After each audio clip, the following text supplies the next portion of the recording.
Hey guys, welcome back to the James Bond Show. Krazy Kajeevie here with you, your host as always, with no fears, limits or substitutes. Guys, if you would like to subscribe to the channel, please hit the subscribe. If you'd like to drop a thumbs up, that would be awesome too, to support the channel, and also tap the bell for notifications and you will know as soon as Mwah has uploaded a video. Okay, so guys, I've been asked multiple times, will you please do a favourite James Bond list? Your favourite James Bond films. So I am doing it by popular demand just for you guys, alright? Krazy Kajeevie is here to finally do it. Now, this is how I'm going to do it. I'm going to do 25 James Bond films. Obviously not No Time to Die, because I obviously haven't seen it yet. So I'm going to include Never Say Never Again.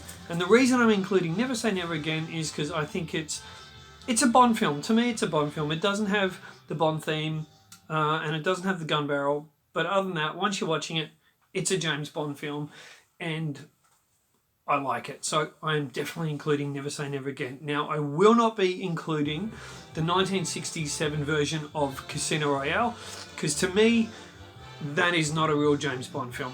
I would prefer Austin Powers any day, which I love Austin Powers, over that Casino Royale. So, and also, I've never seen the 1967 Casino Royale, and people go, what?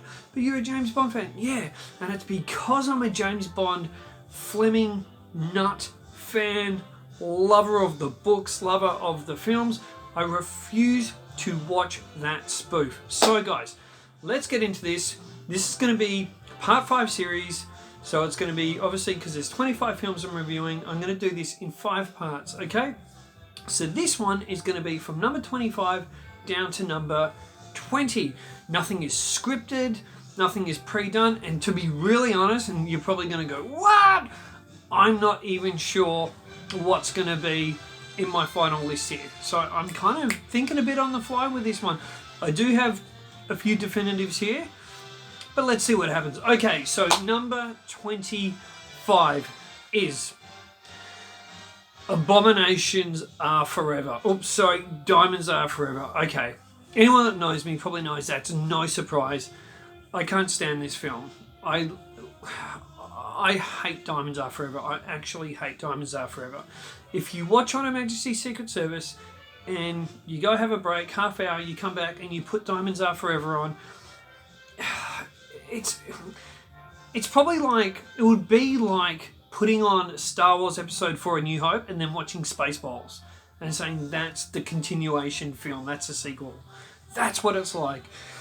I find the score by John Barry, I just don't find it good. The theme is okay with Shirley Bassey, I like it, and the instrumental's good. But overall, I find the music dark, dreary, drab, kind of like his Thunderball score. Not a fan of it. I think Mr. Winter, Mr. Kid, honestly probably the only redeeming quality of the film. It lacks action, and after On Her Majesty's Secret Service, the film is an absolute waste. Diamonds Are Forever should have been, even if Lazenby didn't come back, which he didn't, it should have been an absolute revenge film. And I think what they should have done is they should have just given Lazenby a bit of time, right? Relaxed on him a bit, all this garbage about him rocking up to the premiere with a beard. They shouldn't have put that pressure. He was still a kid, he was 29. They should have just relaxed with him, been cool with him, paid for his expenses to travel around the world and go on shows and whatnot, even with a beard, and got him back for Diamonds Are Forever. Connery is Fat Elvis in this film.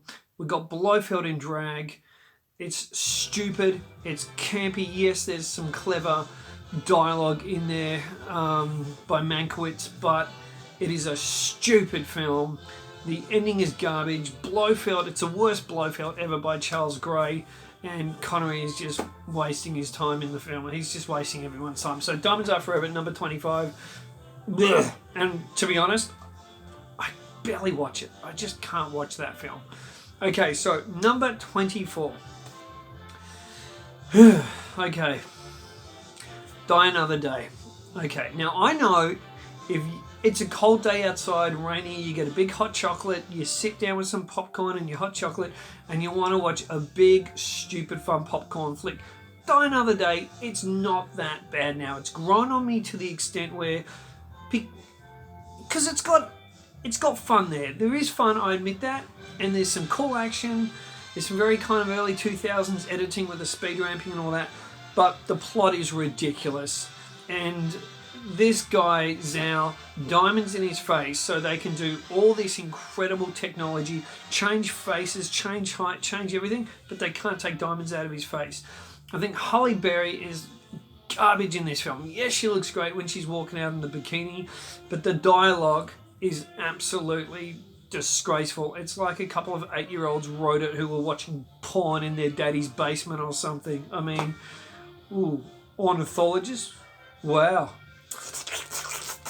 That's a mouthful. Oh, please, seriously. Bing, bing, bing, bing, bing, bing, bing. Bullshit dialogue. Terrible. So the film is absolute garbage. Like I said, it's got some decent action, especially the ice chase with the Vanquish, but it also has an invisible car, and John Cleese being John Cleese. And the song by Madonna has grown on me. I can't stand Madonna though, but you whack it up on your car, you crank up the volume, and it's actually a decent song. And the soundtrack is really good by David Arnold. Overall, it's a pretty good soundtrack, but the visual effects suck, and Gustav Graves is absolute crap. Zhao is crap. The dialogue, your mama, is crap. So that's at number 24. Okay, number 23 is Quantum of Solace. If you take Judi Dench out of this film and you take Daniel Craig out of the film, literally take him out, visualize it right now. Be honest, guys. Be honest. Even if you love this film, be honest. It's not a Bond film. There's no Moneypenny. There's no Q. There's no Bond theme. And it's the second film in this era of Daniel Craig, and it's supposed to be a continuation. And at the end of Casino Royale, which was such a great film, so obviously it's not going to be in my bottom 5, you know, they're playing the Bond theme, and he's like, Bond, James Bond, and then you get this film. Now, I don't care if there was a scriptwriter strike. That is garbage. Michael G. Wilson surely could have gone, well, I don't care. I'm out of the PGA. I'm going to write this script. I'm going to help out. You know, surely they could have got someone who wasn't in the PGA, or whatever it is, not the PGA, the Writers Guild of America. PGA is the Producers Guild, sorry. They could have got someone else, surely, that wasn't in that could write a decent script. And they completely misused Quantum, what they set up with Quantum in Casino. They misused it. I actually like Dominic Green. I think he is so underrated. Not every Bond villain can be a twirly mustache handler, you know. So I like him. Elvis was complete garbage. His brother, the whole wig thing, and he's obviously some weird little stick insect looking gay dude, but he sucked. I mean, yeah, he sucked. The editing was shocking. It was way too fast. When Mark Forster should have kept on his wides, or even his medium wides, he's just, everything's so tight. The boat chase especially, it's so fast and tight you can't see a thing.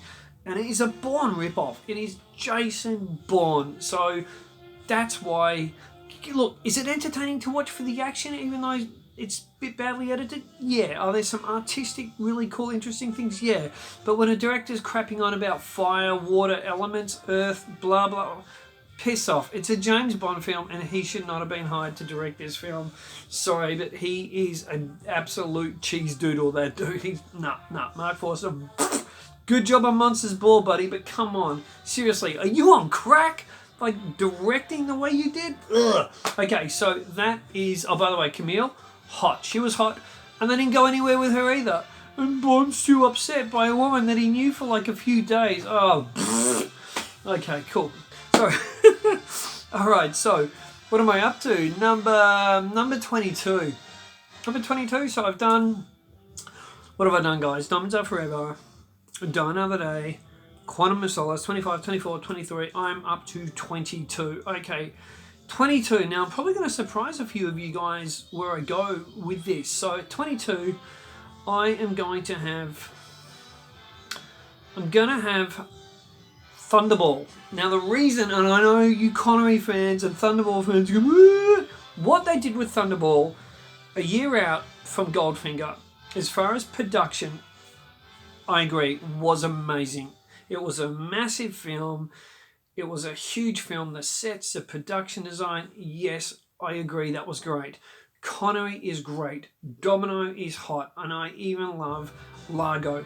But just for me to sit down and watch it, and I try with this film, it is bloated. It is horribly bloated. It's too sluggish. And the music with the scenes, to me, like, it's probably my least favourite, one of my least favourite John Barry scores. It's like the music's trying to be like the sound effects to go along with things. I just don't like it. Also, Volpe was great in it. So look, the cast and the characters were fantastic, but we've got too much time in Shrublands. He's in and out of this room, in and out of that room. And then when he finally gets to Nassau in the Bahamas, yes, it looks visually stunning, but then we're going in and out of hotel rooms. And then you see this scene, he's with Volpe in the car, and then the next scenes after that make no sense. It kind of like ignores what happened there, that, you know, he obviously sees a spectre in there, and it doesn't make any sense. And also Volpe's death getting shot, that was ridiculous. I'm sorry, but spins around, no one hears the gunshot. These guys are shooting from this close while he's dancing with it, and they don't have a silencer in the gun. Oh, come on. Yeah, so look, Thunderball for me is just a film that, yes, I admire it production-wise, but the editing, how fast it all was, you know, with the sped-up boat chase and all that, it's just a Bond film, especially out of the Connery ones, that it just doesn't excite me. And I think it's badly edited, and the pacing, it just needed more time. If they gave that film a 2-year break after Goldfinger and didn't rush it and worked on the script more and worked on the production more, it could have been an absolute one of the best, but for me it's not. So guys, alright, so number 21. Okay, now this is really going to surprise a lot of people out there. And don't show hate, guys, just listen to my reasoning. Okay, number 21 is Skyfall. I call it Skyball. Now, people put Skyfall before Spectre. No. I'm going to explain Spectre when I get to it. But for me, Skyfall, even though the pre-title sequence is fantastic, after that, there is bugger all action. There is bugger all action in the film. You got a train crashing with no passengers, and it's clearly a model miniature. It's not the best model miniature work done on a Bond film. You've got the most convoluted, ridiculous plot. Now, Silva, Javier Bardem is Silva. He's brilliant. He's one of the best Bond villains of all time. So when I do my Bond villain ranking, which will be coming up soon in the next few weeks, you'll see I really appreciate him. And the cinematography by Roger Deakins, yes, Oscar-worthy, fantastic. But it's like everything was put into that, and the realism and the reality of the story was thrown out the window. And it really should be called Convenience Fall. Like, it's all about convenience. So James Bond's got to be standing there, reading weird map thing with Q right at the right time when Silver's captured, and Bond's got to guess that. And then he's got to go down through an exact tunnel. Out of all the tunnels he could have gone through, or the doors he could have kicked in and opened, he's got to go through that one, and Silver's going to be there at that time. And then M's going to be in a courtroom. And then he takes M, the head of the British Secret Service, though they've got some of the best military in the world, the best, MI6, obviously, secret agents in the world, and she's left to go with James Bond in a DB5, which comes out of nowhere. Oh, must have been in storage, that's right, from Casino Royale. And he takes her out to a place in Scotland with no weapons. Bullshit. I'm sorry, but the film is so overrated. And it's the film that when people go, oh, we love it, these people don't know much about James Bond. So what I'm saying by that is, I'm not saying the fans don't know about James Bond that love this film. I'm saying it's the film that got all the public in for the 50th anniversary, and the lukewarm fan, the fan that, a lot of people that saw Skyfall, they didn't go see Spectre. Proven by you got 1.1 billion at the box office for Skyfall, and then you got 850 million for Spectre. A lot of people didn't go back to see it because they weren't real Bond fans. They were just like, oh yeah, I can give and take it, or I'll go with my brother, my sister, or my hot funky date, or whatever. So for me, no, Skyfall is overrated, and I just find it kind of boring, to be really honest. Okay, so what am I up to, guys? Number 20. Now, I don't have this planned. So I'm just kind of winging this a little bit. I was thinking about it at work tonight, did a big 9-hour shift. I'm thinking, okay, which one is going to be my number 20? Oh, guys. Okay. It kind of pains me to do this. It pains me to do it. But at number 20, I am going to put... I'm having a look around the room, okay? I'm looking at the other Bond films. I think I've got my 20, but I want to decide this for sure, guys. I want to decide this. And what are you guys thinking right now? What are you thinking I'm going to pick as my number 20? Okay, I've got it. Just because I've fallen a bit out of love with it, and I think the first half is great. I think the first half is such classic James Bond. I am going to go with Spectre. Now, Spectre was a lot higher up on my list recently, but right now I'm going with Spectre because I think a lot of other James Bond films entertain more. The first 3/4 of Spectre are great.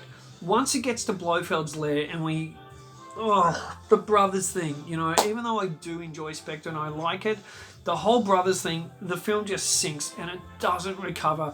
And then it turns into Jason Bourne mode again. You know, once he's got the thing on his head and he's all handcuffed and he comes out, gets a gun. I'm sorry. And the whole Scooby-Doo gang are out following him around, Moneypenny, Q, etc. No good. And Thomas Newman's score, other than the Day of the Dead stuff and the Day of the Dead pre-title sequence, is fantastic. It's one of my favourites. It's great. But Thomas Newman's score after that really sucks. It's copy and paste job from Skyfall, and I just find most of it really boring. I love Mr. Hinks. Christoph Waltz was completely miscast as Blofeld. I do like a few things he does, and you can see what he's trying to do. He's trying to be like not over the top, but he's trying to get to Bond through like his eyes. But it doesn't quite work. He doesn't get enough screen time. And Madeline Swan, when I first saw it for the first couple of times, I really liked her, and I thought, yeah, she's a great actress. Yeah, she's hot and sexy. The more I've watched the film, there's just not that much chemistry between them. The production design is fantastic. It looks great, but it's got too many yellows and everything by Hoyt van Hoytema.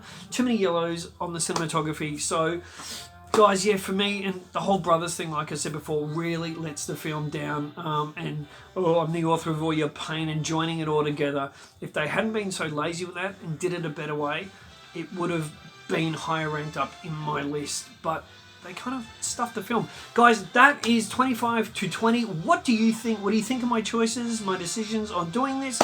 And what would you have from 25 to 20? Don't bother giving me your whole list in the comment section. Just hold on, guys. Give me, as we go, give me your 25 to 20. And yeah, now, guys, I will be back tomorrow with 20 to 15. So we're going to go from 20 to 15. And it's going to get really interesting. Guys, please comment, subscribe, give us a like, and until next time, keep on bonding, and say hi to your mum for me.